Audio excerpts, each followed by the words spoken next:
मध्य प्रदेश में निकाय चुनाव के रिजल्ट ने नगरीय निकाय चुनाव में भाजपा को भले ही बढ़त मिली हो, लेकिन कई दिग्गजों के क्षेत्र में उसे हार का सामना करना पड़ा है। ग्वालियर में ज्योतिरादित्य सिंधिया, नरेंद्र सिंह तोमर, भारत सिंह कुशवाहा, माया सिंह, जयभान सिंह पवैया और अनूप मिश्रा जैसे दिग्गजों की मौजूदगी के बावजूद मेयर पद कांग्रेस के खाते में चला गया। इसी तरह जबलपुर में राकेश सिंह, अजय विश्नोई और शरद जैन जैसे दिग्गजों के बावजूद महापौर पद पर कांग्रेस ने कब्जा कर लिया। वहीं कांग्रेस की बात करें तो इंदौर में सज्जन सिंह वर्मा, अश्विनी जोशी, सत्यनारायण पटेल और गोलू अग्निहोत्री जैसे नेताओं की मौजूदगी के बावजूद कांग्रेस मेयर प्रत्याशी संजय शुक्ला हार गए। भोपाल में दिग्विजय ने खुद महापौर का टिकट दिलवाया, फिर भी हार गए। उधर निमाड़ में अरुण यादव फेल रहे तो विंध्य में अजय सिंह राहुल का जादू नहीं चल पाया। लिहाजा अब दोनों ही दलों में हार की समीक्षा में जुट चुके हैं। गृह मंत्री नरोत्तम मिश्रा का कहना है कि ग्वालियर की हार की समीक्षा पार्टी कर रही है, लेकिन दिग्विजय सिंह अपने ही गढ़ राघवगढ़ में सिर्फ कांग्रेस के 3 ही पार्षद जिता पाए। उधर कांग्रेस विधायक पीसी शर्मा ने भी कहा है कि पार्टी हर स्तर पर हार के कारण तलाश रही है, लेकिन 2 बड़े महानगर जीतकर कांग्रेस ने साबित कर दिया है कि 2023 के विधानसभा चुनाव में कांग्रेस दमदार वापसी कर सकती है। क्यों नहीं करेगी, जरूर करेगी। समीक्षा तो कहीं भी हार हो, वैसे हमें बहुमत मिला है वहां पर। भारतीय जनता पार्टी को ग्वालियर में बहुमत मिला है, लेकिन समीक्षा तो हमेशा करनी ही चाहिए। भोपाल और इंदौर दोनों ही बहुत ही बेस्ट कैंडिडेट थे हमारे महापौर पद के, चाहे वो पटेल हो चाहे संजय शुक्ला हो। उसके बावजूद हार क्यों हुई, ये निश्चित तो एक समीक्षा का विषय तो है और समीक्षा करेंगे कमलनाथ जी की। इस खबर पर हमारे 2 सहयोगी उस वक्त हमारे साथ लाइव जुड़ रहे हैं। सुधीर दंडोटिया भोपाल से और नवीन सिंह भी भोपाल से हमारे साथ जुड़ रहे हैं। सबसे पहले कांग्रेस का पक्ष जानना चाहेंगे। सुधीर, आपसे जानना चाहेंगे क्योंकि वाकई में ये अभी तो दोनों ही पार्टियां कर रही हैं कि समीक्षा की जाएगी हार की, लेकिन अहम बात यही है कि ग्वालियर और जबलपुर कांग्रेस ने जीती है, यानी कि ये माना जा सकता है कि विधानसभा चुनाव के पहले सेमीफाइनल में एक अच्छी बात यहाँ पर कांग्रेस के पक्ष में सामने आई। देखिए, निश्चित तौर पर और निकाय चुनाव के जो परिणाम है उससे कांग्रेस उत्साहित नजर आ रही है, पर लेकिन कांग्रेस के नेताओं को ये लग रहा है, खासकर कमलनाथ की अगर बात करें तो नहीं लगता है कि इससे बेहतर परिणाम मध्य प्रदेश में नगरीय निकाय चुनाव में कांग्रेस के लिए हो सकते थे। कांग्रेस ने जो सर्वे कराया था उसमें से तकरीबन 9 सीटों पर कांग्रेस को जीत की उम्मीद थी। इनमें देवास, रतलाम और उज्जैन जैसी सीटें शामिल थी। बुरहानपुर भी इन सीटों में शामिल थी और बुरहानपुर और देवास, उज्जैन की बात करें तो यहाँ पर काफ़ी कम अंतर से कांग्रेस की हार हुई है, जिसके लिए प्रशासन को जिम्मेदार बताया जा रहा है। पर लेकिन नगरीय निकायों की दूसरे क्षेत्रों की बात करें, खासकर नगर पालिका और नगर परिषद की, यहाँ पर कांग्रेस के लिए निराशाजनक स्थिति सामने निकल कर आई है और ज़्यादातर पार्षद जो है बीजेपी की जीत कर निकल कर आए हैं। यही वजह है कि कांग्रेस अब हार की समीक्षा करने लगी है, क्योंकि पूर्व मुख्यमंत्री कमलनाथ ने जब कांग्रेस के अंदर टिकट बांटे थे तो नेताओं की जिम्मेदारी दी थी कि जो भी नेता न केवल अपने समर्थकों को टिकट दिलाएगा बल्कि जीत की गारंटी लेगा, तभी उसके समर्थकों को टिकट मिलेगा। और इस बार मध्य प्रदेश के अंदर कांग्रेस के अंदर यही देखने को मिला। पर लेकिन कांग्रेस के लिए खासकर दिग्विजय सिंह के समर्थक या फिर सुरेश पचौरी के समर्थकों की बात करें, जो बड़े चेहरे हैं, उनके क्षेत्र में जिस तरीके से कांग्रेस को करारी हार मिली है, ये कांग्रेस के लिए चिंता की बात हो सकती है। दिग्विजय सिंह भोपाल के प्रभारी थे, यहाँ पर महापौर पद के प्रत्याशी बीजेपी की जीत हुई है, कांग्रेस के प्रत्याशी की हार हुई है। इसके अलावा राजगढ़ उनका गृह जिला है, राधौगढ़ उनका गृह विधानसभा क्षेत्र है, यहाँ पर भी बीजेपी के जो प्रत्याशी ज्यादा जीत कराए और कांग्रेस के लिए यहाँ पर निराशाजनक स्थिति है।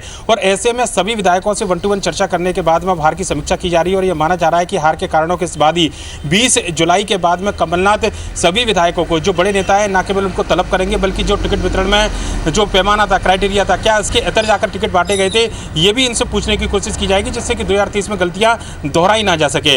और ऐसे में अगर नेताओं ने केवल अपने समर्थकों को टिकट दिलाने का काम किया है बजाय जीत के पैमाने के, तो हो सकता है कि ऐसे नेताओं पर कार्रवाई भी आने वाले समय में की जाए। पर लेकिन कहना होगा कि 2023 के चुनाव से पहले नगर निगम में जहां कांग्रेस को सफलता मिली है, वहीं पर नगर पालिका नगर परिषद को लेकर हार की समीक्षा कांग्रेस के पूर्व मुख्यमंत्री कमलनाथ के द्वारा की जा रही है। चलिए, तो कुल मिलाकर कहीं ना कहीं कमलनाथ इस बात से संतुष्ट हैं, या ये कहा जा सकता है संतुष्ट नजर आ रहे हैं, क्योंकि जो परिणाम मिले हैं वो कहीं ना कहीं कांग्रेस के पक्ष में नजर आते हैं। नवीन सिंह हमारे सहयोगी भी जुड़े हुए हैं। नवीन, आपसे जानना चाहेंगे क्योंकि ग्वालियर जहां पर ज्योतिरादित्य सिंधिया, नरोत्तम मिश्रा बड़े बड़े नेताओं का वहां पर दबदबा है, उसके बाद भी ये परिस्थिति वहां पर देखने को मिली है बीजेपी के लिए, लेकिन दूसरी ओर हम देखें कि दिग्विजय सिंह का जो क्षेत्र है वहां पर 3 पार्षद ही वो जिता पाए, यानी कि अगर पूरी समीक्षा की बात करें तो बीजेपी के पक्ष में हालांकि ये चुनाव रहा है, लेकिन एक चुनौती तो विधानसभा चुनाव में मिलती नजर आ रही।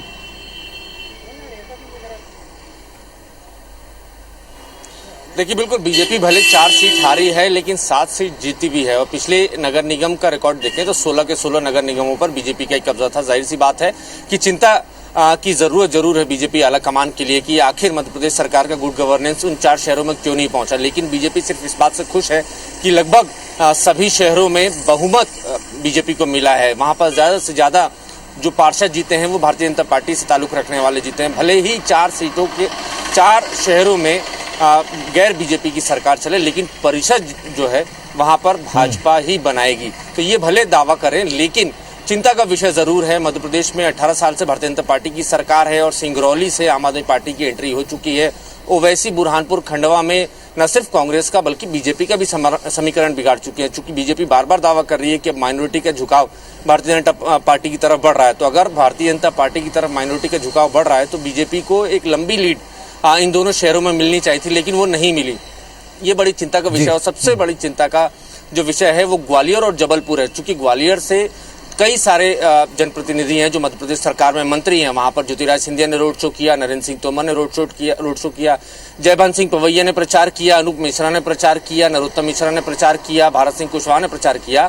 सभी जितने भी बीजेपी के सितारे हैं सभी ने पूरी ताकत और पूरा जोर ग्वालियर नगर निगम में लगाया। लेकिन अकेले सतीश सिंह सिकरवार जो कि कांग्रेस के विधायक है वो अपनी पत्नी को जिताने में कामयाब हो गए। तो इसका मतलब सारे बीजेपी के सितारे एक शख्स के सामने फेल हो गए। हालांकि बीजेपी जरूर कह रही है कि समीक्षा का विषय है, समीक्षा जरूर होगी। पार्टी क्यों हारी है ग्वालियर नगर निगम में इस बात की तगड़ी समीक्षा होगी और होनी भी चाहिए। और साथ ही साथ जबलपुर की भी अगर बात करें तो जबलपुर में वीडी शर्मा का अच्छा खासा प्रभाव है। राकेश सिंह वहां से सांसद हैं, अजय विश्नोई वहां से सीनियर एमएलए हैं, मध्य प्रदेश सरकार में मंत्री भी रह चुके हैं। तमाम सारे बीजेपी की लीडरशिप जबलपुर में है।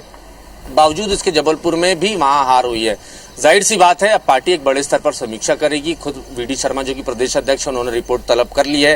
वो जैसे ही भोपाल में आते हैं तो भोपाल में आने के बाद पहली जो है बैठक लेंगे और ये तय होगा कि किसकी लापरवाही थी और जिन विधायकों को जिन मंत्रियों को टास्क दिया गया था तो वो अपने टास्क में कितना खरे उतरे हैं। तो अगला विधानसभा चुनाव 1.5 साल का वक्त बचा है और जाहिर सी बात है कि अगर नॉन परफॉर्मर जो विधायक हैं उनके सामने बड़ी मुश्किलें आगे खड़ी हो सकती हैं।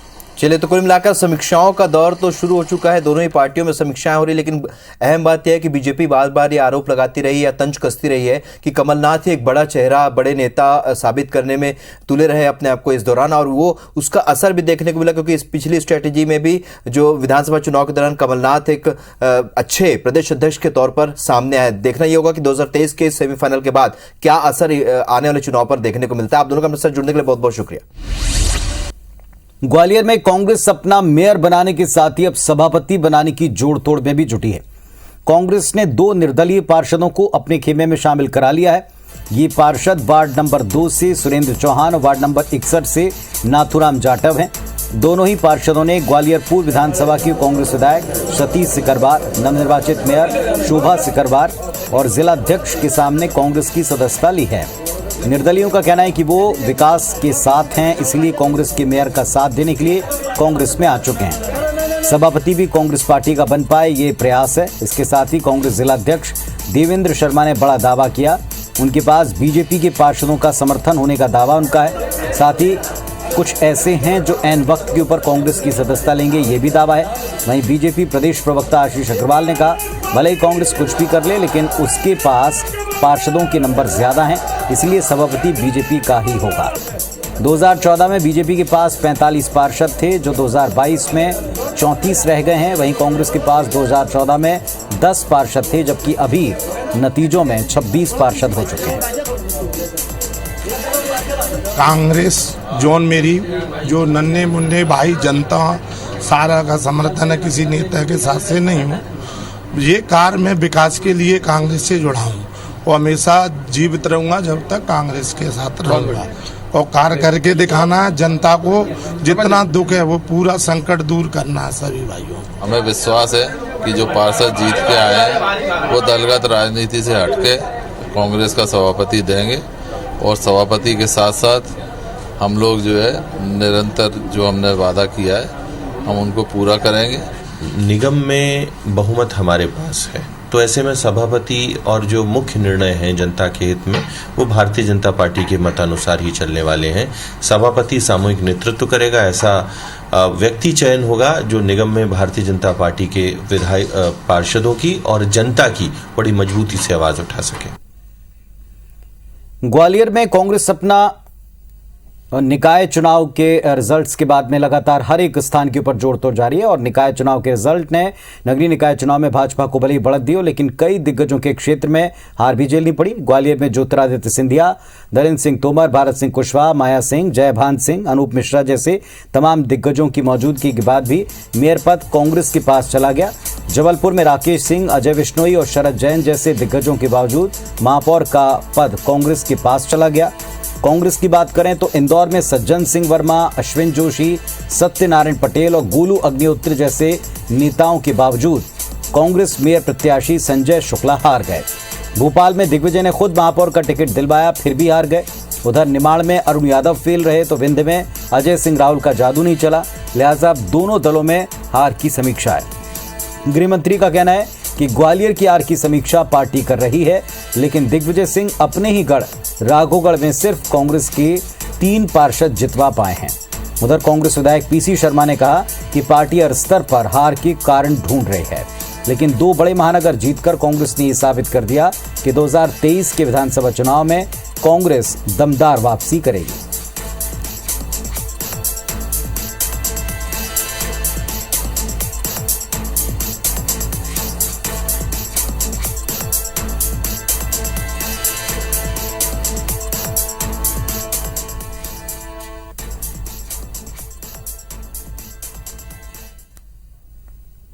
क्यों नहीं करेगी, जरूर करेगी। समीक्षा तो कहीं भी हार हो, वैसे हमें बहुमत मिला है वहां पर। भारतीय जनता पार्टी को ग्वालियर में बहुमत मिला है, लेकिन समीक्षा तो हमेशा करनी ही चाहिए। भोपाल इंदौर दोनों ही बहुत ही बेस्ट कैंडिडेट थे हमारे महापौर पद के, चाहे वो विभा पटेल हो चाहे संजय शुक्ला हो। उसके बावजूद हार क्यों हुई, ये निश्चित तो एक समीक्षा का विषय तो है और समीक्षा करेंगे कमलनाथ जी। क्योंकि मध्य प्रदेश में नगरीय निकाय चुनाव में परिणाम को लेकर मंत्री भूपेंद्र सिंह ने संगठन के प्रयोग को पूरी तरह कामयाब बताया। भूपेंद्र सिंह ने कहा कि इस बार बीजेपी ने गाइडलाइन बनाई और उससे कोई समझौता नहीं किया, सामान्य कार्यकर्ता को टिकट दिया। बीजेपी इसमें पूरी तरह सफल है।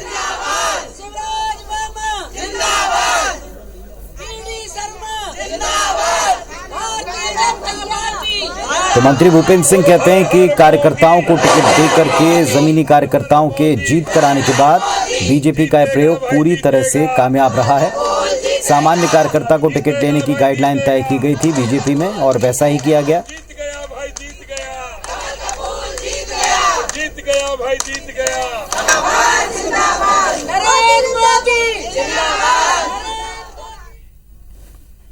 मुख्यमंत्री शिवराज सिंह चौहान भोपाल नगर निगम में ऐतिहासिक जीत मिलने पर मामा की चाय अपनों के साथ इस कार्यक्रम के जरिए भोपाल की जनता से चाय पर चर्चा करने निकले। इसके तहत वो मध्य विधानसभा क्षेत्र के 12 नंबर मल्टी पहुंचे। मुख्यमंत्री ने जनता की समस्याओं को लेकर कई घोषणाएं की। सीएम ने कहा कि नेता चुनाव में आते हैं, सभाएं करते हैं और भूल जाते हैं। मैं पहले आया था, फिर आया हूं। उन्होंने चुनाव से पहले मल्टी में पेयजल की व्यवस्था की मांग को लेकर कलेक्टर को निर्देश जारी कर दिए। उन्होंने कहा कि अब ओवरहेड टैंक्स बनाना है, टैंकर में ना उलझें, जल्दी काम करें। उन्होंने मल्टियों की जीर्णोद्धार के निर्देश दिए हैं। कार्यक्रम में शिवराज ने पुलिस विभाग को गुंडे बदमाशों पर नकेल कसने का निर्देश दिया है। साथ ही तत्काल एक पुलिस चौकी बनाने की निर्देश भी दिए हैं। शिवराज ने कहा कि भोपाल के इतिहास में सबसे ज्यादा वोटों से जीतने वाली प्रत्याशी मालती राय हैं। यह आभार सभा नहीं बल्कि विश्वास सभा है। अपने चुनाव में जो मुझ पर विश्वास जताया, सरकार पर विश्वास जताया, मैं उसे खंडित नहीं होने दूंगा। यहाँ जो समस्याएं बताई उनके समाधान के लिए तत्काल निर्देश भी दिए हैं और जितनी हितग्राही मूलक योजनाएं हैं उनका लाभ हर पात्र हितग्राही को मिले। बहुत मिला है लेकिन जो छूटे हैं उनके लिए भी आज शिविर लग गया है। तत्काल आवेदन लेके उनकी समस्याओं का समाधान होगा। दूध और उससे बने उत्पादों में हो रही मिलावट पर मध्य प्रदेश हाईकोर्ट की ग्वालियर बेंच ने गहरी चिंता जताई है। अवमानना याचिका पर सुनवाई के दौरान कोर्ट ने कहा कि मुरैना से मिलावटी खाद्य सामग्री देश भर में जाती है। इस पर अंकुश लगाने के लिए प्रशासन दुकानों का औचक निरीक्षण कर सैंपलिंग करे। कोर्ट ने 3 बिंदुओं पर कलेक्टर को कार्रवाई करने के लिए कहा है। अगली सुनवाई 13 सितंबर को होगी। मुरैना में 1 फरवरी से 8 मई तक जांच के लिए भेजे गए खाद्य पदार्थों के 41 सैंपल की रिपोर्ट फेल हो गई। पनीर मावे में केमिकल और डिटर्जेंट पाया गया। कलेक्टर मुरैना से कहा गया है कि ऐसे काम नहीं चलेगा। आपने रिपोर्ट बना के 100-200 पेज की पेश कर दी। आप फील्ड में जाइए और सीक्रेट तरीके से जांच करिए, कहाँ पर नकली दूध बनना है उनके खिलाफ कार्रवाई करिए। और सबसे महत्वपूर्ण बात कलेक्टर से ये कही गई है माननीय उच्च न्यायालय द्वारा कि अभी त्यौहार आने वाले हैं, आप गोपनीय तरीके से टीमों का गठन करिए और सडनली जाके छापा मारिए कहाँ पे दूध पनीर ये सब बन रहा है।